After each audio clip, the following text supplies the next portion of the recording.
Official time is 12:07. Tama ba? Hindi ako marunong magbasa ng oras. Hindi pala. 1:07?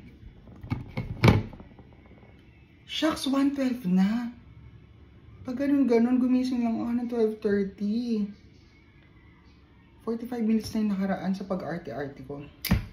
Anyhow, yun nga, our episode for today is procrastination. So I'm gonna show you how ako mag-aral. Watch my usual day. So I always want to make sure na meron akong mga kutkutin, pagkain, para kung gusto kong i-distract yung sarili ko. And then, kailangan malambot yung kamay ko. Dahil, nababother ako kapag dry. Dahil mahilig pa naman mag-gesture. Pag nag-iisip ako, gumaganyan-ganyan ako. So, nadidistract yung utak ko. Pag naisip ko na, parang dry. Parang tong pitak ng bukid na hindi nadiligan. And syempre, meron akong salamin to remind me and to keep myself, attuned or in reality na kailangan mo mag-aral. Kasi, hindi pwedeng puro ganda lang ang ambag. Dahil kung sa paningin mo, maganda ka, pero sa paningin ng iba, hindi. Diba? Sinong niloloko mo? And of course, being beautiful is subjective. And at the end of the day, mahirap sabihin na, ang ganda mo. Sana, alam mo ng kasunod. Pero masaya na ako.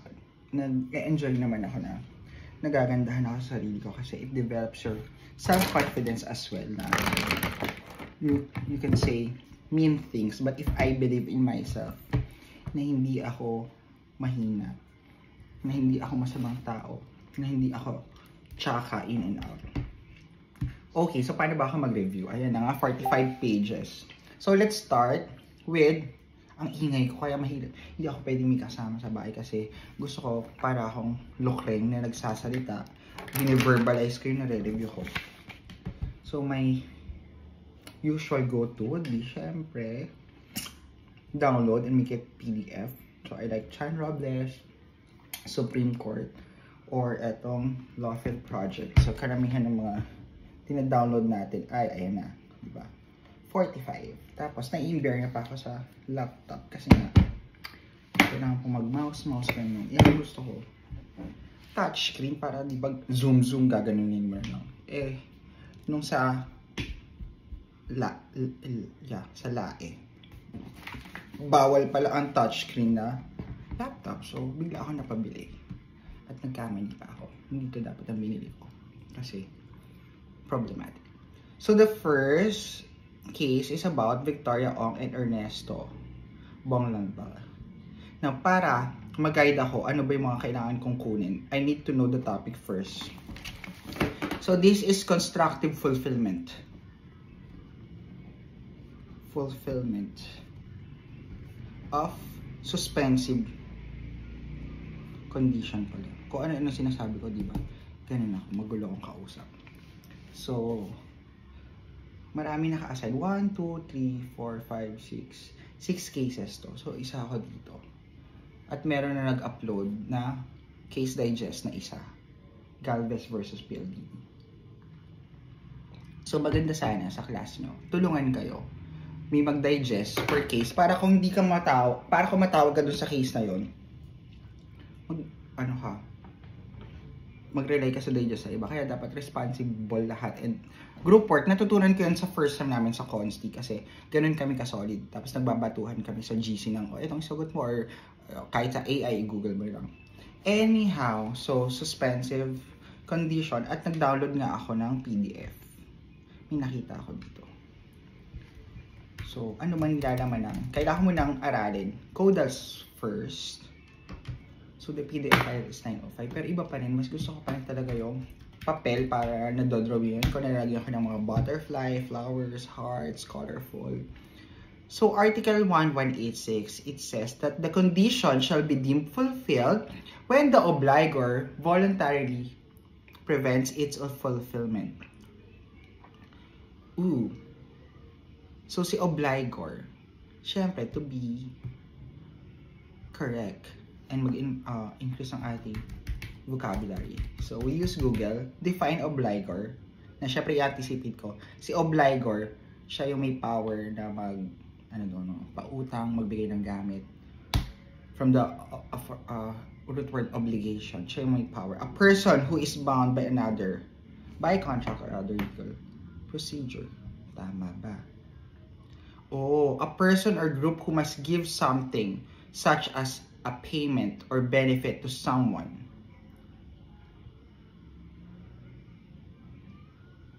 Bigla ako nalito. So, an obligor in law is a person who owes a legal obligation to another person. So, kung bentahan to ng lupa, ako'y nagbebenta, may bibili. So, syempre, pag binayaran na ako, so, si buyer, may obligation siya na bayaran ako dahil nagkasundo kami. So, ibibigay niya yung pera. Pag nabigay na sa akin yung pera, ako na nagbebenta ng lupa, ang magiging dapat obligor para ibigay ko na sa kanya yung property para ma-transfer sa pangalan niya. So, what is the difference between an obligor and debtor? An obligor. No, si obligor ang debtor. Debtor. It's a person who is legally occurred. Okay, tingnan natin sa case. Kasi di ba sometimes nakakalito, lalo na kapag very basic ang iyong English vocab. So, topic, constructive fulfillment of suspensive condition when, ano daw? So, eto yung so, ikakapitalize ko yung salitang when kasi nga, conditional siya. Ibig sabihin, pag hindi mo na-meet, when the obligor voluntarily prevents its fulfillment. Okay, so kung ako yung merong obligation, ako yung debtor, at ayoko magbayad, or gumagawa ako ng mga paraan para ma-delay yung fulfillment of the contract, syempre maiimbe yung kausap ko na isa. So, pwede siya mag-demand na, hindi, tapusin na to, or wala na to, fulfilled na to. On my end, I did my part. Tapos ikaw prevent mo. So, award ang ligwakan, I will sue you. Okay. That is my, iniisip ko. When the obligor. Tingnan natin kung tama. So, sometimes, kailangan mo ding mag-anticipate.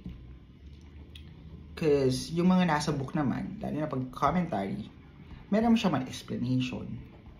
So, kung medyo hirap ka talaga sa English language, comprehension and understanding, that will be a challenge on your law school journey. Pero hello, with the advent of Google and YouTube, di ba, na maging maparaan naman lahat. So, there are 3 requisites daw for the application of this article. So, dahil 3 siya, kailangan ko siyang iibang color para pag naalala ko, ay, sinulat ko yon. So, number 1. So, mag-basic muna tayo. The condition is suspensive. Anong ibig sabihin ng suspensive? Diba? So, sa class suspension, pinigil. Tingnan natin kung applicable sa context. The obligor actually prevents the fulfillment of the condition. So, isang party lang ang may kasalanan dito. Tapos, ang pangit ko pa magsulat. Kaya, pag nag-review ako, iba-iba dapat yung elements or technique. Dahil minsan, hindi ko naiintindihan yung sinulat ko. Kaya mas gusto ko yung chikahan na nag-notes. Actual, gusto ko may kausap. Fulfillment of the condition. And then number 3. So, pag 3 requisites, ibig sabihin, simultaneously, it's all happening. He acts voluntarily. So, the obligor. So, talagang pinag-isipan niya, sinadya niya, hindi dahil may mga circumstances na siguro wala siyang pambayad dahil na-hold up siya or nabagyo siya or something. Ayan, may example yung book. So, ang sabi dito, si X daw ay nag-agree na magbigay ng Y, kay Y, ng 5% commission. Kung si Y ay makakapagtinda ng lupa niya, lupa ni X. So, si Y nakahanap siya ng buyer. So, agent, broker, si Y. Now, to evade the payment of the commission, si X, dumiretso siya dun sa buyer. So, ginamit niya si Y. At may mga nangyayari yan, di ba? Mga nakawan ng contacts. Or, didiretso ka na. So, ay nabigyan. Kasi usually, if you are the seller, nagbenta din ako ng lupa. So, yung commission ng 5% is free. So, si buyer, pag nagpahanap ka sa isang tao, pinabroker mo, kahit hindi yung legit broker ha, ikaw mismo na buyer, ikaw, on your share, dun mo kukunin yung 5%. So, for example, pag nagbenta ka ng 1 million, the 5% would be 50,000. Kaya maraming mga robaraket dati, ng mga ahead din ng lupa before. Meron na silang mga kasulatan. Pero ngayon, I think, nire-regulate na ng gobyerno. So, PRC, meron ng broker dapat, meron salesperson. So, para hindi mabawasan yung 50,000 sa 1 million. Dahil pinakilala mo na sa akin yung buyer eh. Nakuha ko na yung contacts, kinabit ko na yung katawan mo, yung oras mo, yung networking mo. So, dumiretso ako sa buyer. So, ang mangyayari dito, si Y ay pwede niyang habulan at magdemanda. Feeling ko dahil, hoy, sinungaling ka, sabi mo bibigyan 5%. Saka hindi mo makikilala yung buyer kung hindi dahil sa akin ang kapal ng pagbubuka mo, punta ka sa impyerno, ganon. Magagalit siya sa halagang 50,000. Okay. In this case, it can be said that the due performance by Y of his undertaking, the condition of the payment, was purposely prevented by X and is deemed fulfilled. So, kasalanan ni X, number 1. Okay, so meron ka talagang dapat parte na gagawin mo, but you chose not to. Okay, another example. Si S daw nag-promise to sell his land to Y if Y would be able to secure a loan from a certain bank. Okay, sige. Later on, si S, change niya yung mind niya in selling his land. He induced the bank not to give Y a loan. Ooh, powerful siya. Under the above article, the condition is deemed complied with and S is liable to sell his land. S should not be allowed to profit by his own fault or bad faith. So talagang honesty is the best policy. Integrity. Word of honor, di ba? And without ill intent to do, ano yun? Mali-inse. Or, sa amin kasi sa nursing, parang, no intent to kill or do bad. Di ba nakalimutan ko na yun? Something like that. So, yun yung mahalaga. Then, X agreed. Okay, another example. X agreed to pay the house of Y for 50,000 after completion. Before X could complete the job, Y hired Z, another contractor, who finished the painting. The condition, painting of the house, is deemed fulfilled under 1186, and Y's obligation to pay X 50,000 is converted to a pure obligation. Si X ay nag-agree na mag-paint ng house of Y sa halagang 50,000. So si X, ngayon, nag-hire si, may kausap na si Y, nag-hire pa siya ng Z. So ngayon si Y, kailangan niyang bayaran si X. So kahit pinagawa niya sa ibang tao, ano ka pala eh. 4-letter words starting with G, char. Magkausap tayo ba't ka kumuha sa iba? So bayaran mo pa rin ako, kahit hindi ko yung ginawa. So that is, kailangan pa rin. Paano natin siya i-construe? Constructive fulfillment of suspensive condition when obligor. Basta kung sino yung dapat may gawin. Siya mismo yung nag-end, nag-give reason para hindi ma-fulfill ang, what you call that? Ma-fulfill ang kanyang obligation. Okay, gets. Meron pang illustrative case pero since medyo nag-grasp ko na yung main concept, mag-proceed na ako sa case reading para ma-case digest ko din yung aking assignment. So, ang case ko ay certiorari. So, diba, asking a lower court to review their decision. So, it is Court of Appeals, motion for reconsideration. Now, ang sabi ng Court of Appeals, si architect contractor Ernesto Bognalbal, nagbi-business siya. Ang liit naman ng fonts, nahirapan ako. Nagbi-business siya under EB. Now, nagkaroon siya ng owner-contractor agreement, kasi siya yun, with Victoria Ong, businesswoman, mayaman, for the construction of a proposed boutique owned by the latter, to be known as Les Galeries de Paris, located at the 3rd floor of Shangri-La Pa. In Shang, Mandaluyong. Kailan ito nangyari? 2001. So, gagawan niya siya ng shop. The agreement provides that in consideration of 200,000, the contractors agree to finish labor, tools, and equipment 45 days excluding. So 45 days excluding Sundays for 200,000. So feeling ko, dahil usapan nyo, 45 days excluding Sundays. Pag sumobra ka doon, hindi ka nababayaran ng mas malaki. 200,000 lang. At dapat matapos mo siya. Kasi mag-inconvenient ka din sa akin kung ako si Victoria Ong. Now, payment of the owner shall be made by progress billing to be collected every 2 weeks.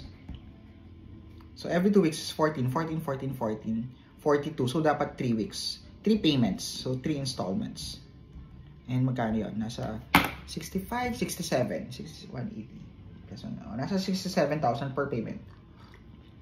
So, kung gusto mo magmaganda sa receipt, italak mo yan.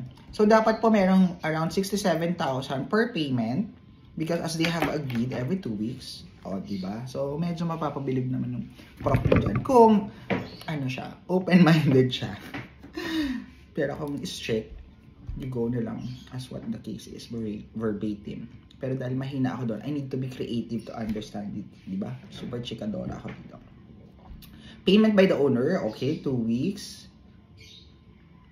The agreement likewise provides for a change order as a result of fluctuation of cost labor. So, syempre, kung tumaas nga naman yung presyo, pwedeng tumaas. Okay, so that's good. Should the owner require the contractor perform work over and above that is required, additional costs? Okay. And if ordered to omit work as required. Okay. So, adding and omitting. Adding, of course, more peso. Omitting, like work, less. Now, nagsimula daw to in 1995. Tingnan mo gano'ng kabagal ang process ng batas sa Pilipinas. Kung ganitong simpleng kaso lang. 2001 na desisyonan. So, 6 years. For work accomplished during the period, January 19 to 28. So, kailangan ko pang magbilang kung ilan yan. So, 19, 20, 1, 5, 6, 7, 8, 9 days. So, for 9 days work, at ito na din yung isusulat ko sa digest. Pag nag-digest ako, para siyang, hindi bullets, parang bingo. Naka-table. Yung mga important details, kasi gusto ko alam ko lahat. Kaya matagal ako mag-digest, kaya hindi ko natatapos yung mga cases. Billing number 1, 35,000. O sige, sabihin na natin. Billing number 1. So, dahil ako ay... So, yun nga. Dahil my mind works with numbers and kaperahan. So, 36,000. Actually, it's 35,950 for 9 days work. That is around 3,994 per day cost. So, mas naintindihan ko kapag kino-convert ko sa statistics, sa numbers, yung mga information. Kasi mas nagiging relatable siya sa akin. Now, that is the equivalent to 18%. 17.975% of job. Dahil ang nakakaloko, may mga professor yung tatanungin yung mga ganito. Ibig sabihin, they are testing you. Nabasa mo ba talaga from page 1 until last page? Kasi even the dissenting. Okay, provided na very interested ka sa ginagawa mo, mahal mo mag-aral, at marami kang oras, that's okay, mababasa mo. Pero, yung mga ganitong, ako in my opinion, pwede naman sigurong i-omit or i-supplement na lang kesa yung mateterrorize yung estudyante. Kasi syempre, parang tayo pag shortcut method, sabi natin, ano ba nangyari sa kaso na to? O basta ganito po, pinagbayad si ganito because of violation of ganyan. Pero yung minsan tatanungin, ano bang name ng village? Or magkano ba yung attorney's fee? Or nakailang beses ba itong refile? Pero supposedly talaga dapat basahin mo talagang full case. Pero, yeah, we're making excuses. We're rationalizing our procrastination. Pero ngayon, inspired ako dahil nakatulog ako. So, maaral ko to. Saka isang case lang.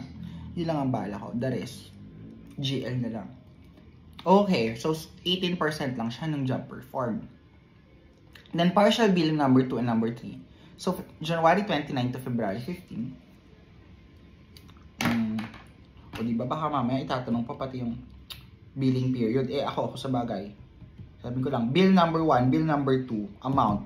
Pero pag tinanong ako, kailan yung coverage? Ayun na, nga na. Sabi ko, sorry attorney, I wasn't able to focus on that information.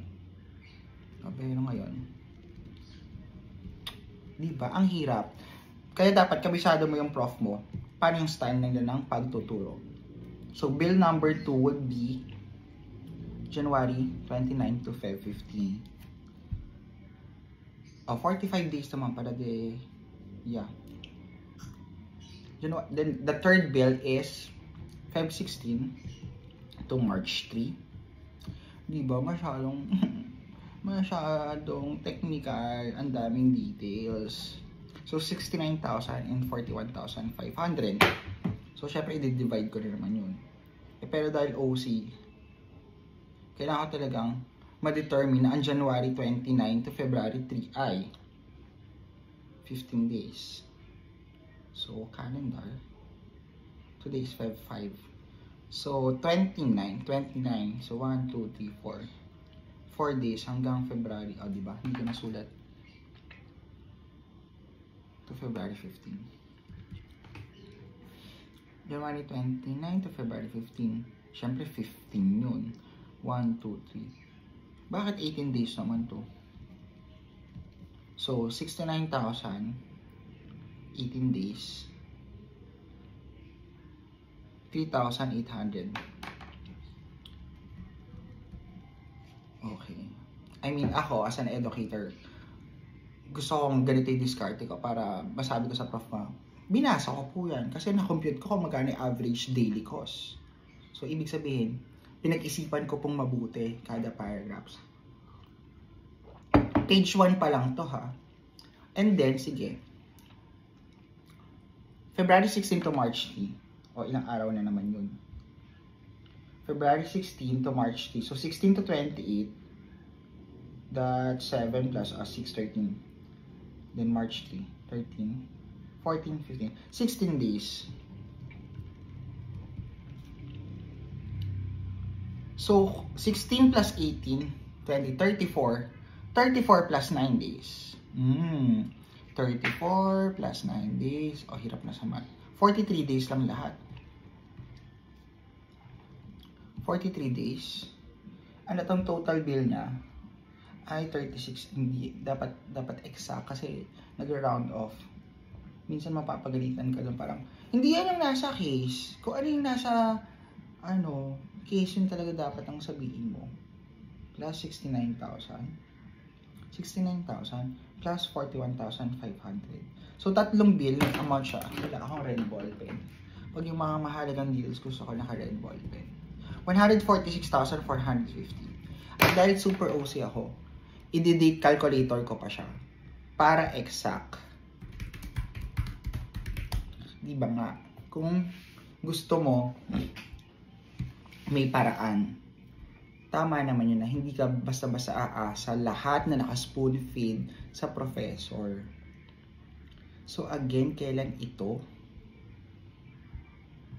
1995? Okay, 1995. So it started with January 29. January 29. Kasi nga, sometimes, sasabihin nila, is the little details that matters. 1995. Ang usapan nila, 45 days lang eh. O, pag nagkamali doon. Until March 3. March 3 of the same year.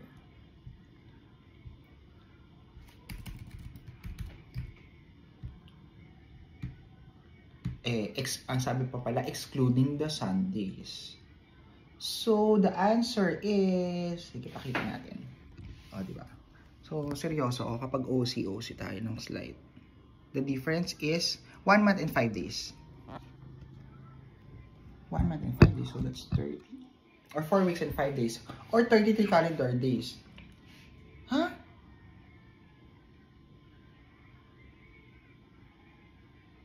May mali.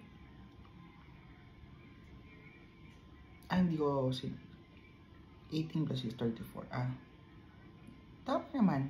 19, 20. January 19, 20, 21, 22, 23, 24, 25, 26, 27, 28. That's 9 days plus 18, 27, plus 16, 30, 40, 43 days. Eh, bakit?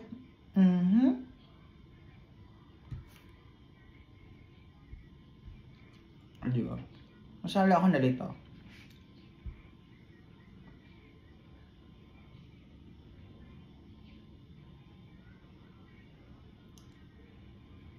Kasi kinompute niya na may weekend days, may holidays.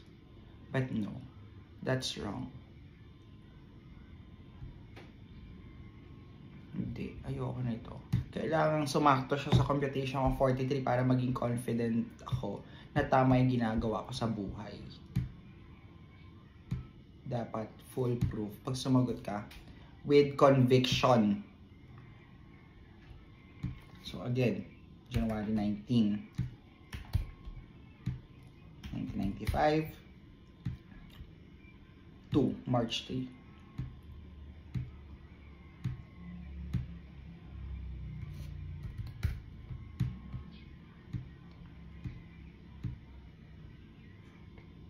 Hindi ako titigil at hindi ko alam na tama ako. 43 days. So, di ba? Sometimes sa pagre-research mo din, dapat tama yung mga pinagkukuha mo na information. Pero ang sabi sa context, okay, anyhow, ang sabi sa context, except Sundays. So, in paragraph number 1. Parang kung ako to, sige. Okay class, read paragraphs ganito or page number ganito. We will be discussing that. We will focus on the content of this. Nag-guide na tayo kung ano yung pagpupuunan natin ng pansin para yung mga ibang ganito, kung hindi naman pala madidiscuss, hindi na ika-accommodate ng brain cells mo. Tapos, ang ma-retain lang is yung mga long-term facts para sa memory mo for retrieval. So, again, days excluding Sundays. So, kung may Sundays pa to, kung ilan to, hindi sila ng trabaho. So, ang trabaho nila ay less than 43 days. Okay, to end this, kasi ang haba. Okay. 17%. Next bill is 34.65%. Next bill is 20.63%. So, hindi kulang to. 34 plus 20%. 54 plus 6.52. So, 55 plus 18. 55, 60. 73% pa lang. And then daw, nagkaroon ng billing number 4. At doon, nagkaroon ng controversy. Billing number 1. Okay, so etong issue. So, kailangan na dito ng mga highlighter. Wala talaga akong red ball pen. So, in billing number, so pag i-explain ko yan, the problem came to be when there was a billing number 4 comprising the 15.47 of the total job. Because as per agreement, it will be an installment for every 2 weeks. And the first 3 bills comprise, kailangan i-compute na yun nga, 63%. 17 plus 34 plus 20. 54, 60, 71. So, around 73% pa lang yung completion. But per agreement, dapat 100% completion should be done in the 45 days excluding Sundays. So, magkano ang amount ng billing number 4? Ayan, itatanong pa. Okay lang yung date ng billing number 4. March 31, 1995. So, ang dami mong information na kailangan tandaan. Hindi na nakakaya ng utak ko. Sarili ng cellphone number ko, hindi ko kabisado eh. Dahil tatlo yung cellphone number ko. Iba-ibang purpose. Okay. Now, tatanungin pa yan. So, what is the coverage period? It's March 4 to 18. Oh, tatanungin nyo. Oh, pag tinanggal mo yung Sundays doon, from January 19, the start. until March 18. How many total days for that? Pag sinabi excluding Sunday, di ibig sabihin Monday to Saturday sila nag-work. Eh, ang premise nyo nga, babayaran ka ng 200,000 if you can finish the work in 45 days, excluding Sundays. So, be math. Kailangan mo kasi i-justify sino ang tama at sino ang mali. At tayo, very legalistic tayo. What's written, what's in black and white. So, that's it. So, March 14 to 18, ko-compute ka pa tumamaya. So, what is the amount? The amount is 30,950. Equivalent to 15.47% of the work. So, kung kanina, 73% na, plus 15, around natin 16. 73 plus 16, 86. Kulang pa rin. So, ibig sabihin, hindi mabago sa iba.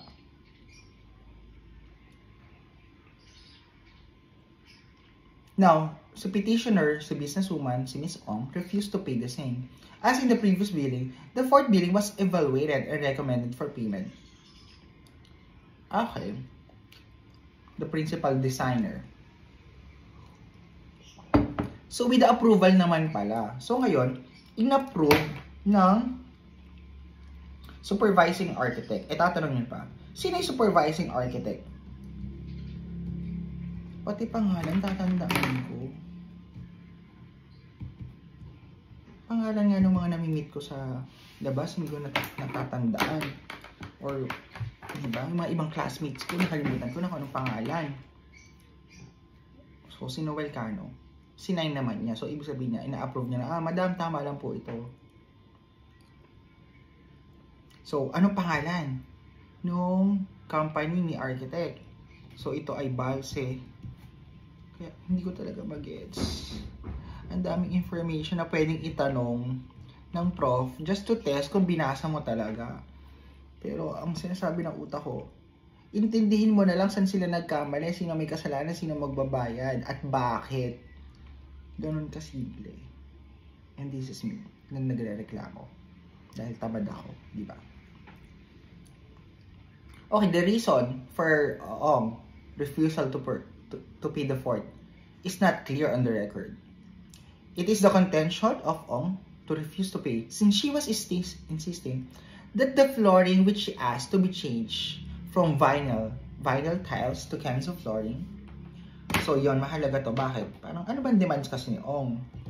Ayoko ng vinyl tiles to Kenzo flooring na hindi natin alam kung ano yun. The only Kenzo we know is the designer and the pabango. Where polyurethane is to be used. Be completed within 3 days from April 22. O di ba nalito na? Akala ko ba January kayo nag-start? Eh bakit biglang naging April 22, 1995? Niloloko nyo ba ako? So ngayon yung demands daw ni Madam, hindi daw possible kasi baka naman nagkamali. Pwede ba ito magkamali? Baka naman, sabi nga ni Bomb, ang respondent, Madam, hindi namin kaya yan. Kasi kailangan pa munang cured, gamutin. May ipapahid pa. To avoid adverse chemical reaction of the polyurethane on the color of the flooring. Due to the insistence of Ong that the flooring be finished in time for the arrival of the furniture from abroad, proceeded with the work, but the rush work resulted in reduced reaction, which was not acceptable to the respondent. So, ang issue dito, kasi hindi porket maipilit mo, nako-compromise yung quality of work. Sinabihan na kita na ganyan ang mangyayari. Pinilit mo pa rin. So, sinunod ko yung kagustuhan mo. Tapos ngayon, sisisihin mo ako kung anong nangyari. Ayan, gumaganda na. The plot thickens, pero hindi talaga. Bakit naging April 22 to? On the other hand, sabi ni Ong, hindi ako magbabayad because yung fourth billing nyo was in excess and over the value of the work accomplished during the period. So, let's compute. Bakit siya naging excess? Kasi, in the past 3 bills, it's around 3,994 per day. 3,800. Tapos, hindi ko kinompute nung kanina. magkano yung kanina? Yung third bill niya ay, o diba, mabusisi talaga, lalo na kung may pagka-OC ka. Sana kung lahat mayroong photographic memory. So, third billing is 41,500. Medyo-justify to, parang overpriced pa sila. Divide by 16 days. O, ano lang to dapat? 2,593 per day. O ngayon, etong fourth billing niya is March 14 to 18, 14, 15, 16, 17, 18, 19, 20, 21, 22, ay mali.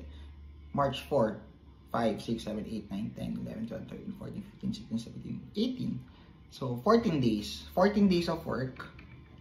Ang sinisingil sa kanya ay 30,950 divided by 14 days. Oh, it's 2,210 lang per day. So, okay pa siya. So, well, the contention of Miss Ong fly in the court. Okay. Kailangan ng bayaran kasi mahal siya at ang tagal. To settle the matter, the parties, ayaw na nila. Now, the parties purportedly met and then si respondent nag-agree siya to finish the Kenzo flooring on or before April 24.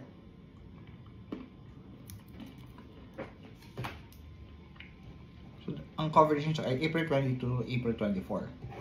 Emphasis on April 24. Before April 22, ang gusto ni Madam. Nag-commit si Bong. Okay. Tapusin ko yan before April 24. Para pag dumating yung shipment ng mga muebles mo, mga furniture mo. Now, si petitioner, ayaw niya magbayad.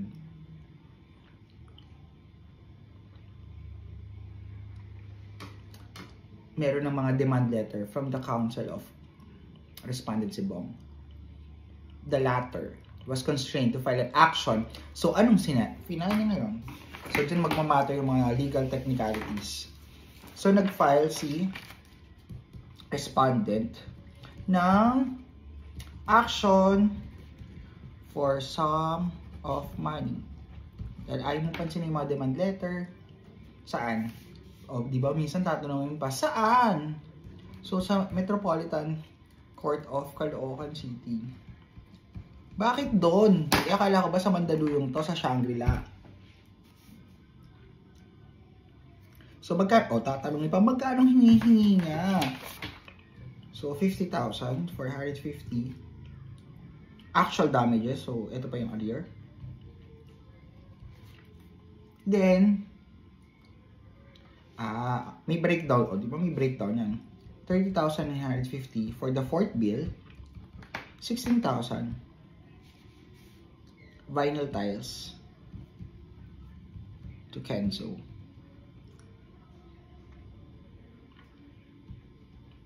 Flooring.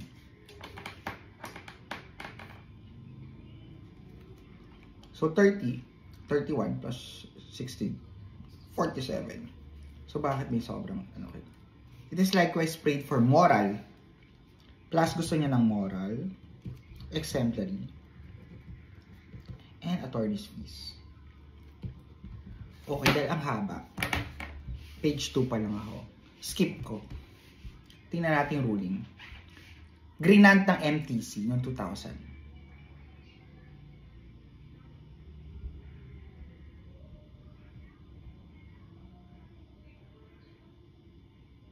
Okay, awarding him the amount 30,000. The 13,000 for the work, 15,000 as attorney's fee, 20,000 and 25,000 as moral exemplary damages. So pag total mo to anyway. Na ngayon, kinalaban ni Ong, sabi niya, ay nako, hindi pwede yan. So MTC, inappeal niya sa RTC of Caloocan. So they appeal. So from MTC, RTC, minsan tatanungin yan paano yung progression ng case. The court required the parties to submit their respective memoranda. Then February 18, 1988.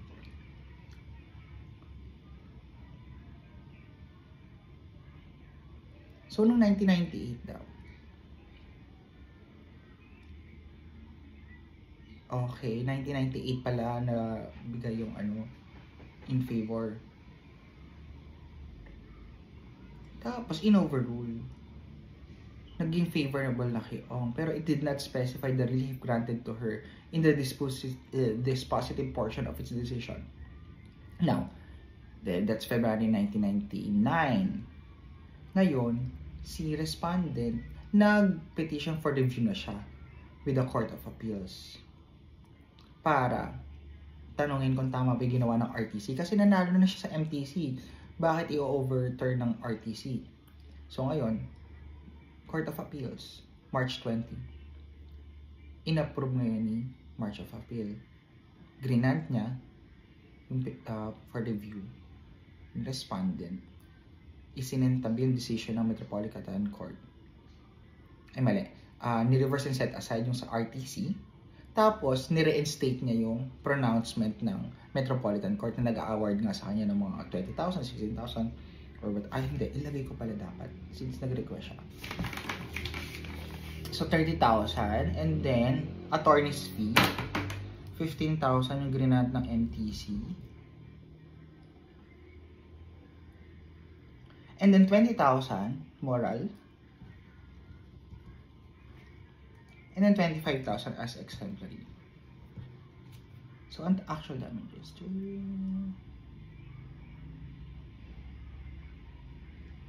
So, actually, overall, ang ginagrant sa kanya ng MTCI, di ba ang komplikado, nakakaubos ng oras. Kasi, i-anticipate mo yung mga tatanungin ng professor. So, 30,000 plus 13,000. Plus 20 plus 25. So, overall, in June 18, 1998, so ilalagay ko na yun. June 18, 1998, Metropolitan Trial Court of Caloocan awarded the respondent 88,950. Diba? Pabibo ka? O dapat alam mo yan. Okay, din nasa CA na tayo. Ang 2,000 to.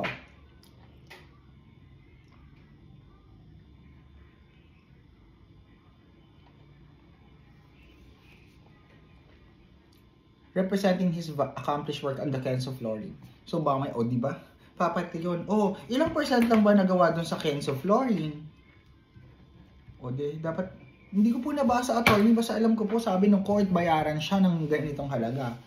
So, your answer is not enough because hindi mo na-address yung tanong ni Prof. Na ang sagot dapat ay 60%. Eh kung tanungin ka pa, ano ba kasi yung Kenzo flooring? Kaya dapat i-ginugol mo pa yun. Pero mga pang mayayaman lang, hindi natin alam ganun. Parang hanggang linoleum lang ang alam natin. Okay.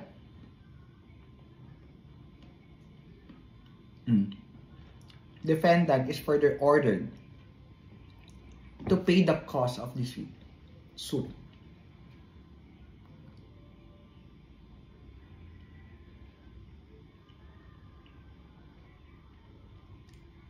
Now, nagpetition si Ong na sabi niya, the responded court, which is the Court of Appeals, committed grave abuse of discretion amounting to lack of jurisdiction in denying the motion for reconsideration and resolving the above entitled case in favor of the private respondent. Footnote number 6.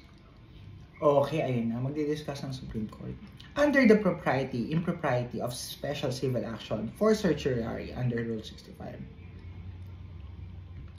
Dapat hina-highlight ko to. Petitioner claims that a special civil action for,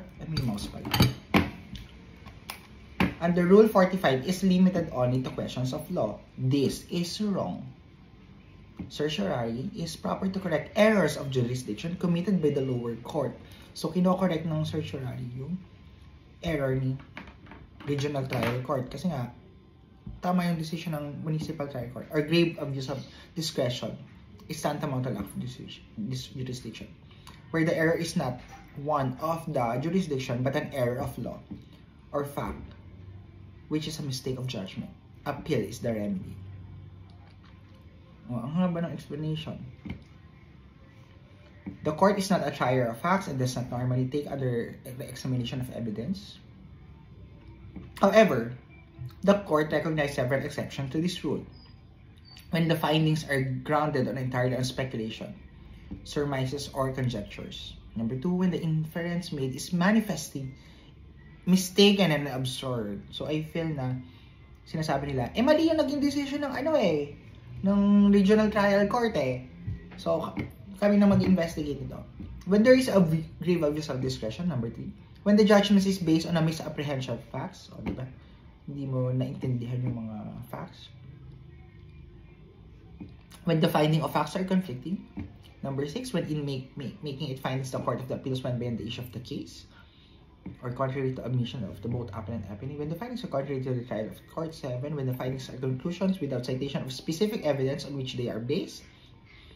Number 9, when the facts set for the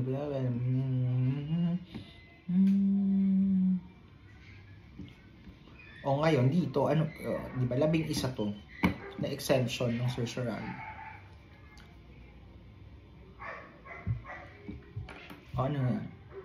If the allegedly refined by the court of amounts to grave lack of jurisdiction, lack of jurisdiction daw ng Court of Appeals para mag-deny, then dapat daw Rule 65 ang ginamit. However, if the alleged erroneous findings of fact only constitutes a mistake of judgment, so referring to the RTC, the proper remedy is a petition for review on certiorari under Rule 45. Since the petition filed in the case at bar, ibig sabihin, the case that we are ruling now,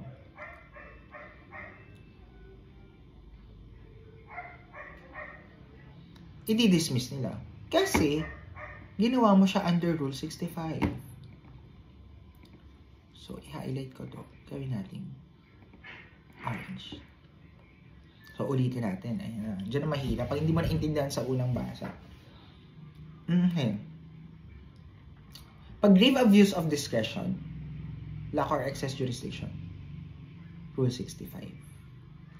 Pero, pag findings at mali ang judgment, dapat Rule 45. So ngayon, diniscuss dito, the credibility of Architect Noel Cano. Okay, the respondent provides, billing. Milistahan siya. For progress billings. So in the end, okay. Hindi nilagay kong ilang dates dito. Pero, hindi talaga natapos yung project ng hanggang March 18. 88.85% lang.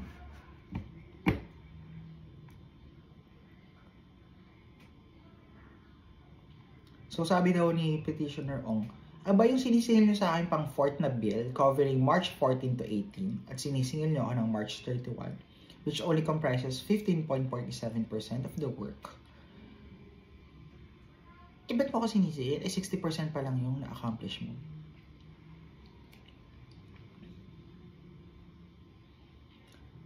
Si Architect Cano pala, yung nagsabi na madabayaran nyo po ito, okay naman po yung gawa. Sabi niya, hindi siya matatrust yung ni Architect Cano kasi bias ka in favor of Bognalba. Petitioner claims that Architect Cano was an associate sa construction business. So, he is partial, biased, and unprofessional. Sabi pa ni Petitioner. Work was conducted on job site 7 days a week. But Architect Cano was only present twice or thrice a week. And he was in no position to determine whether or not nag-perform si respondent Bognalba. The balance shall be collected every 2 weeks based on the accomplishment of work. So sabi dito, according to Civil Code, Article 1730, the agreed work shall be accomplished to the satisfaction of the proprietor, so favoring Ong. It is understood that in case of disagreement, the question shall be subject to expert judgment. If the work is subject to the approval of a third person, his decision shall be final except in case of fraud or manifest. So we are now questioning the credibility, integrity of Architect Hanyo. So, yun yung inaano ngayon ni Petitioner Ong. Kung naging favorable ba in buyer siya. But, the existence of fraud or manifest error. Okay, tingnan natin kung nangyari siya. Petitioner Ong miserably failed to prove the same. Sinabi lang niya, pwede namang i-doctor, i-engineer yan. Para daw, i-return ni Architect Hanyo yung kanyang utang na loob. Repay a debt of gratitude. Speculation lang daw. It is inappropriate for Petitioner Ong to paint Architect Hanyo as biased, partial, and unprofessional just because Architect Hanyo's architectural firm, Base, Sindak & Associate, was allegedly recommended to her by respondent.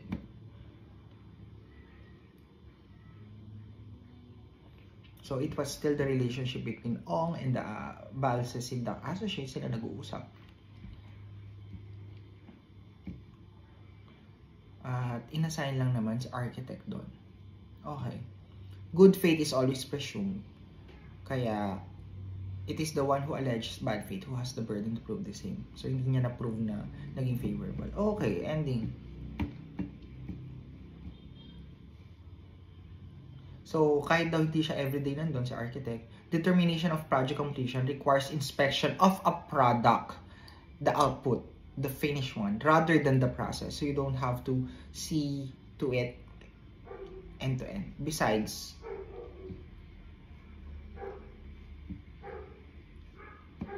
sinabi nung respondent na 88% na yung natapos namin. O, i-prove mo ngayon, madam, na 60% lang yung sinasabi mo. Sabi niya, in-admit ko po sa pleading sa court. Wala kami makitang record. So, it's the Kenzo flooring pala na 60% daw natapos. So, time and time again, this court has ruled that the findings of the lower court respecting the credibility of witnesses are accorded great weight and respect since it had the opportunity, yes, to observe the demeanor of the witnesses. Kasi yung kung sino yung judge yun, nakita niya kung paano magsalita sa cross and all sumagot. Unless substantial facts and circumstances have been overlooked or misunderstood by the latter. So, sabi nga ni Supreme Court, ina-uphold namin yung findings of the lower court. In the case at bar, the credibility of Architect Hanyo was upheld by the Metropolitan Trial Court, which had the opportunity to observe Architect Hanyo's demeanor as he testified. Neither the Court of Appeals nor the RTC questioned such credibility, so kinary over ni CA and then ni RTC. At natutunan natin yon sa report ko sa gender na yung mga testimonies, lalo na ng mga bata, kapag in-uphold pa ng higher courts, lalo ng CA, mas nagiging credible siya at hindi mo na siya maki-question pa. So, yung unang instance na nag-testify yung mga bata, then na-observe nga. Tapos, kung hindi naman question ni refute kapag sa mga appeals or consideration, saka yun na, parang I think, pag court of appeals, mas nagiging credible na ngayon yung witness at mas nag-hold water, mas nagkakaroon siya ng standpoint all throughout the cases because in-uphold siya of the higher courts.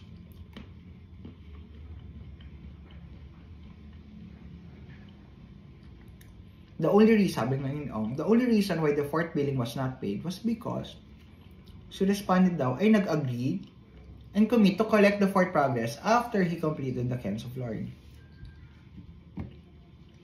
Petitioner Ong claims that because of this promise, her obligation to pay respondent bonus has not yet become due and demandable. Kasi nag-agreement naman sila. The CA rejected this argument, ruling that respondent's stoppage of work on the project prior to its completion cannot justify petitioner's refusal to pay. On the contrary, according to the Court of Appeals, respondent Mangnaba was justified to refuse to continue the project due to petitioner's failure to pay. Oo nga, kasi nga nagpapadala na siya ng demand letter. Records reveal that fourth billing. Said billing was in accordance with the parties' agreement that it will be collected every 2 weeks based on the accomplishment of work. And yung contractor ay nagpa-certify for payment dun nga kay Architect Hanyo. However, The petitioner, Ong, immediately upon her receipt of the said billing, refused to pay the same since it was allegedly in excess and over the value of the work accomplished during the period. This was in fact. So yun lang reason ng petitioner. Ayaw na magbayad kasi parang overcharge yan. Kahit daw na-certify naman ng architect on site na maayos po yung gawa. Na it was, sabi ni Architect Canyo, na ang pangalan pala ay John Noel Canyo. All in accordance with the agreement of the parties. So hindi na tinuloy ni respondent kasi ayaw mo bayaran.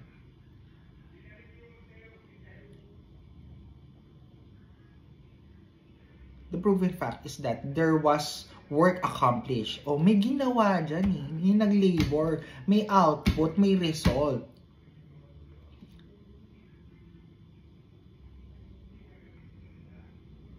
At sinertify ng architect on site, bayaran mo yan.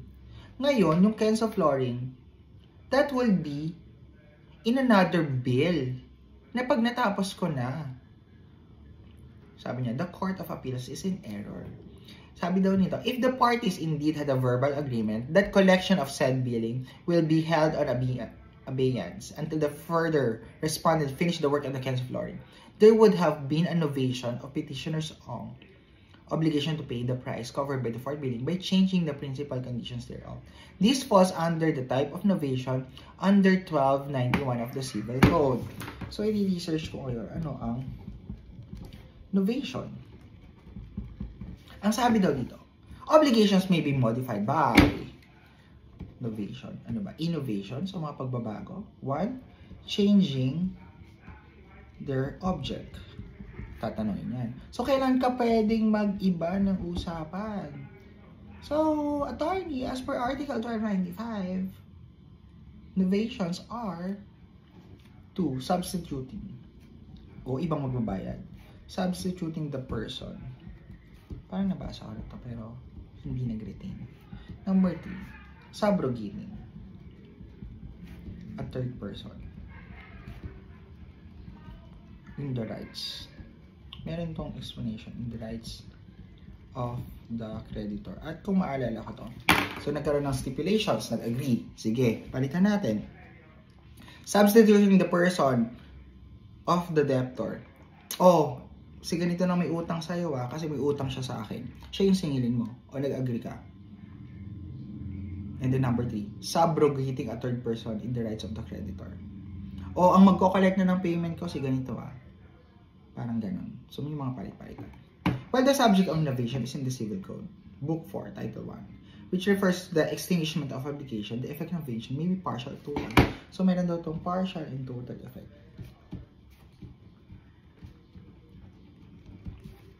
Since the period merely affects the performance. Performance lang. Okay, kailangan pa rin ituloy. Not the obligation. The obligation stands still. Now, sabi niya, kung si Madam Ong, sabi niya, pumayag,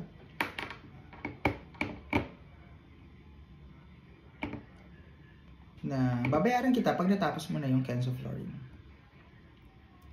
So, si Court of Appeals daw ay hindi niya ni-review. Na true ba, Mr. Respondent, na nag-commit ka na pag natapos ng Kenzo flooring, saka palang babayaran. The Court of Appeals instead brushed off the contention with its explanation that respondent's eventual decision not to proceed anymore with the court cannot be used as a reason to justify petitioner's refusal to pay. Eh kung nag-agree nga, di parang nagkulang ka, ba't hindi ka nag-investigate? Court of Appeals, ikaw naman pala.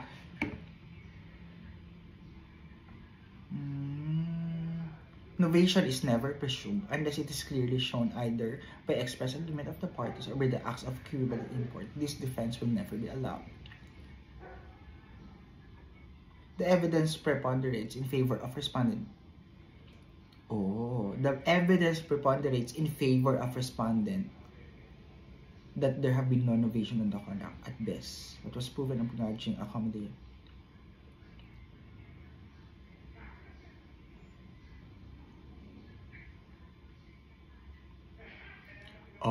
The explanation. Sige, ina-allege mo na nag-usap kayo na nag-agree siya. Eh kung nag-agree siya, bakit daw siya magbibigay ng demand letter nung April sa kami? Diba? Kung alam ni respondent na, oo nga no, sabi nga pala, hindi eh. Ini-insist pa rin niyang singilin ka eh. So, ibig sabihin, wala tayong naging usapan, hindi ako nag-agree dun sa pinagsasabi mo. Baliw ka ba? Ganon.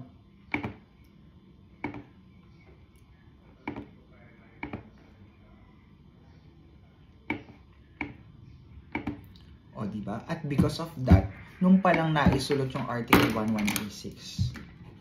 O, diba? From reading page 1 to 5, dun lang talaga siya nag-swap. So, ang explanation nito, more importantly, assuming that there was indeed a novation on the obligation, kung pumayag nga si Ong, petitioner versus respondent, to pay the fourth billing as to include as additional condition to completion of the Kenzo flooring. Such new condition would never the less be deemed fulfilled. This is pursuant to Article 1186 of the Civil Code, which provides the condition shall be deemed fulfilled when the obligor voluntarily prevents its fulfillment. Now, according to the petitioner sent letters to the respondent demanding that he should return to the job site with his people and comply with his commitment. When the demand letters were ignored, petitioner was constrained to hire the service of another contractor, for which he had to unnecessarily incur expenses in the amount of 78,000. So, nagbayad siya. But the same completion of the project was delayed for 82 days. Ang tanong, madam, kailangan nag-send ng demand letter na bumalik sila sa trabaho. The Civil Code indeed provides that if a person obliged to do something fails to do it, the same shall be executed at his cost. Baka pwede na itong magbago, pagbayaran si respondent. This same shall be observed if he does it in contravention of the tenor of the obligation. Furthermore, it may be decreed that what has been poorly done be undone. So, quality of work, bawal ang mediocre work.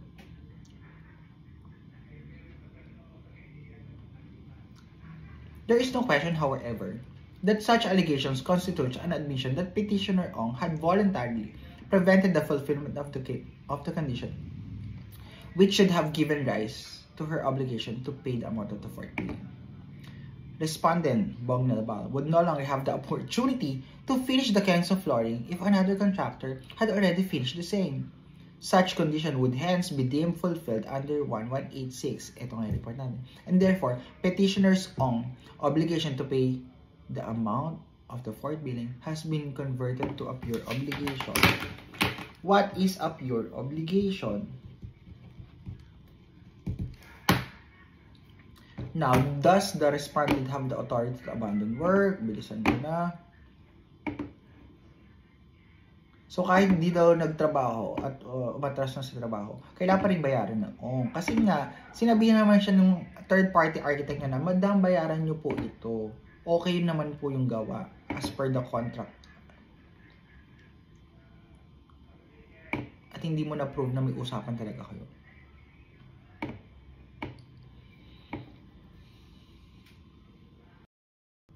So, ayun na nga, ang haba ng chika, 2:30 na. So, para sa isang case na 6 pages, dinigest ko siya ng 1 hour and 15 minutes. Ang ending, pinagbayad si petitioner, yung kanyang petition for review ay dismiss on the grounds na sa contract pala, dapat sa isang kontrata, naka-stipulate doon na pwede kayong mag-cancel unilaterally kung nakasulat doon. Pero if not, dapat idadaan nyo sa court. So ngayon, nauna naman daw hindi nagbayad si madam dahil meron naman talagang babayaran dahil may ginawa. So ikaw, dahil hindi ka nagbayad at 88% na yung fulfillment ng work, pero yung naibayad mo sa una ay only 73% of the work, kailangan mo talagang bayaran. Kaya naman si respondent, bilang ganun din, wala kayong rescission of contract, hindi ka nagpa-court, pero tinigil mo yung trabaho, in fault ka din. Pero kailangan i-determine sino sa inyong dalawa ang unang nag-cause ng problem sa non-fulfillment of the contract. So in this case, si madam na hindi niya binayaran. Regardless of the reason, kasi work is done. So, ang daming hanash. Pero, ganun lang pala. Ang dami-dami pa mga sinasite na kung ano-ano. Kaya sa isang case, iba-iba ang sa part ng syllabus nyo. Kung anong topic, kung anong jurisprudence, or kung anong legal basis. Kaya, hindi naman kailangan talaga lahat aalamin mo. So, ipapattern mo kung anong subject mo. But anyway, this is tungkol sa mga obligation and contract. So, yun. Sa contract, dapat may nakastipulate na pwede nyong i-resign yung contract without going to the court. That's very important.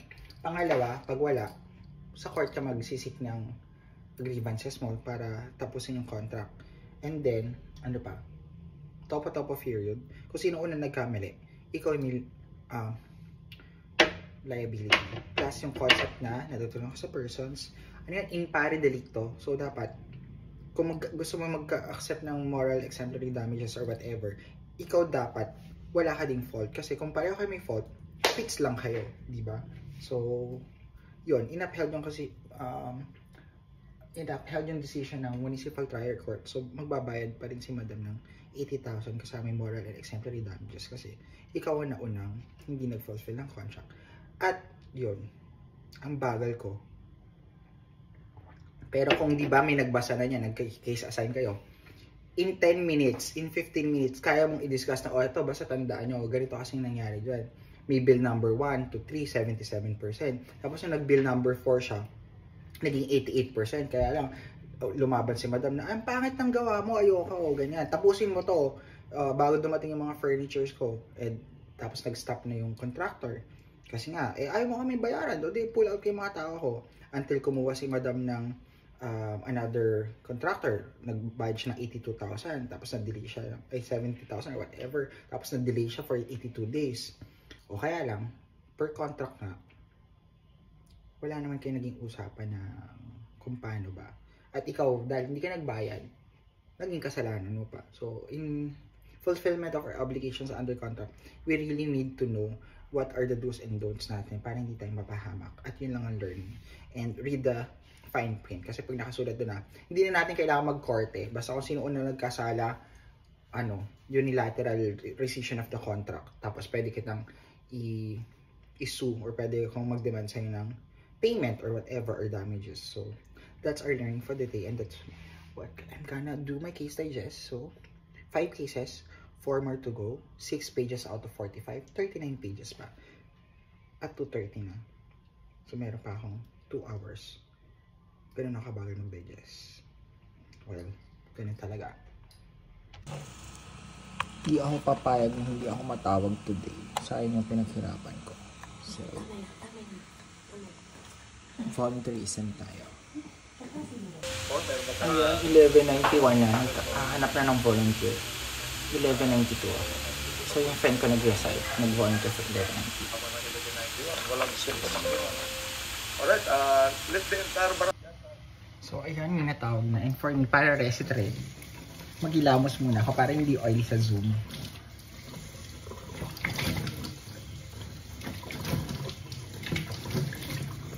So, tatarahan ko si attorney na. Attorney, I can discuss 5 cases. Which one would you like? Ganon.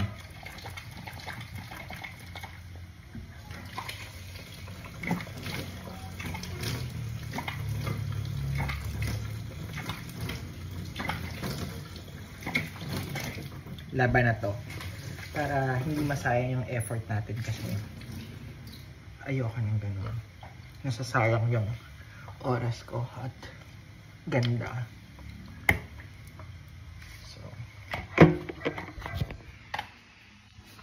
let's go back. Inform naman na yung legal namin na volunteer ako. Okay. Wala tayong phone daw ngayon. So, okay, cliffhanger. Second break and we're still not finished with 1191. Kasi sobrang dami ng topic. Kinakabahan naman ako kasi last week, yung 1178, tama ba? 1178 or 1179 ko. Naka-ready din ako, nag-volunteer ako for receipt. Pero, hindi na na-discuss in full details. So, hindi ako natawag. So, ngayon na naman, 8:30 na, 9:30 ang end ng class namin. Kailangan matawag ako. Sayang yung pinaghirapan ko. Ayoko siyang ma-waste. And kailangan ma-test natin effectivity talaga ng prayers, GL card, and cramming. So, ayoko na. Napakahaba pala ng Article 1191. So, ang dami pang i-discuss. Hindi ako aabot for today. So, next week reset na to. Anyhow, at least advanced prep. So, ganun na lang. Pakikinig na lang ako. Ready na ako ng things ko para palabas ng Manila. It's not today.